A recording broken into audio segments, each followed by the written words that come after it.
किसी छोटे से शहर के बाजार के कोने में एक बूढ़ा आदमी बैठा करता था। उसके सामने हमेशा कुछ पुराने फटे पुराने जूते रखे रहते थे। वो हर आने जाने वाले से कहता, जूते ठीक करा लो, जो नहीं पहनते वो बेच दो, मैं ले लूंगा। लोग उसे अक्सर नज़रअंदाज कर आगे बढ़ जाते थे। कुछ बच्चे तो उसे देखकर हंसते थे, कहते, देखो ये बूढ़ा अब भी पुरानी चीज़ों में उम्मीद ढूंढ रहा है। वो मुस्कुराकर चुप रह जाता, क्योंकि उसने अपनी जिंदगी में इतना कुछ देखा था कि अब किसी की हंसी उसे नहीं चुभती थी। दिन बीतते गए।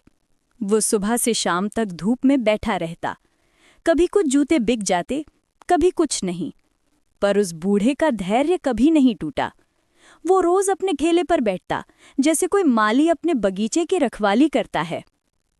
एक दिन बाजार में एक महंगा कार वाला व्यक्ति आया। उसने उस बूढ़े के सामने कार रोकी और गुस्से में बोला, बाबा, तुम्हारी ये जगह मेरी दुकान के आगे आती है, हट जाओ यहां से।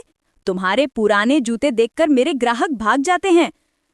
बूढ़े ने धीरे से कहा, बेटा, मैं तो सिर्फ अपनी रोजी रोटी के लिए यहां बैठता हूं। अगर मैं हट गया तो खाऊंगा क्या? लेकिन कार वाला आदमी बोला, ये मेरी प्रॉपर्टी है, मैं पुलिस बुला लूंगा।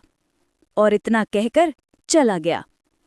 उस दिन बूढ़ा बहुत उदास हुआ। उसने आसमान की ओर देखा और बोला, हे भगवान, क्या मैं सच में बोझ बन गया हूं इस दुनिया पर? वो अपनी पुरानी चारपाई पर जाकर चुपचाप लेट गया। रात भर नींद नहीं आई। सुबह जब सूरज निकला तो उसने एक अजीब फैसला किया। उसने कहा, अगर लोग मेरे पुराने जूतों से परेशान हैं, तो अब मैं उन्हें कुछ नया दूंगा। मैं भी कुछ बदलूंगा, अपने साथ अपनी सोच भी। अगले दिन वो फिर उसी जगह आया, लेकिन इस बार उसके ठेले पर पुराने जूते नहीं थे। उसने सारे पुराने जूते साफ करके चमका कर रखे थे।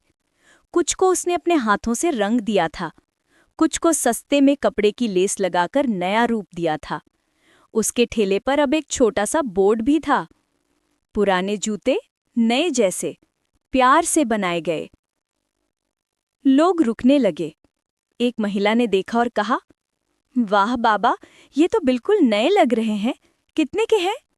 बूढ़ा मुस्कुराया, जो आपकी मर्जी। उसने 100 रुपए रखे और एक जोड़ी जूते लेकर चली गई। धीरे धीरे बात फैलने लगी। लोग कहने लगे, वो जो बूढ़ा है ना, वो पुराने जूतों में नई जान डाल देता है। हर दिन कुछ न कुछ जूते बिकने लगे। जो पहले उसे ताने मारते थे, अब वो ही सलाह लेने आने लगे। बाबा, ये चमड़ा कहाँ से लाते हो? ये रंग कैसे जमाते हो? वो बस मुस्कुरा देता और कहता, जो चीज़ दिल से बनाई जाए, उसमें खुदा रंग भर देता है।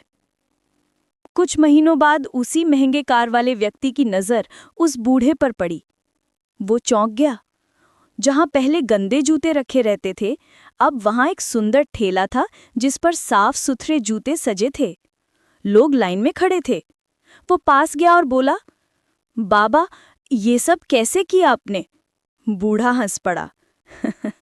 बेटा, तुमने ही सिखाया था कि अगर लोग तुम्हारे काम से खुश नहीं हैं, तो कुछ ऐसा करो कि वही काम दुनिया की खुशी बन जाए। वो आदमी चुप हो गया। उसे शर्म भी आई और गर्व भी। उसने कहा, आप जैसे लोग ही सिखाते हैं कि इज्जत काम की वजह से नहीं, इरादे की वजह से मिलती है। बूढ़े ने कहा, बस बेटा, मैंने सिर्फ अपनी सोच बदली थी। पहले मैं पुराने जूते बेचता था, अब मैं उनमें नई उम्मीद बेचता हूँ। धीरे धीरे उस बूढ़े का नाम पूरे शहर में फैल गया। लोग उसे जूता बाबा कहने लगे। उसने कुछ अनाथ बच्चों को अपने साथ काम सिखाना शुरू कर दिया। अब वो सिर्फ अपने लिए नहीं, बल्कि दूसरों के लिए भी जी रहा था।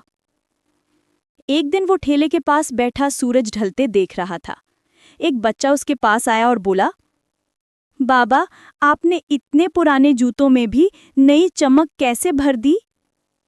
बूढ़ा मुस्कुराया और बोला, बेटा, जूते पुराने थे, लेकिन सोच नई थी।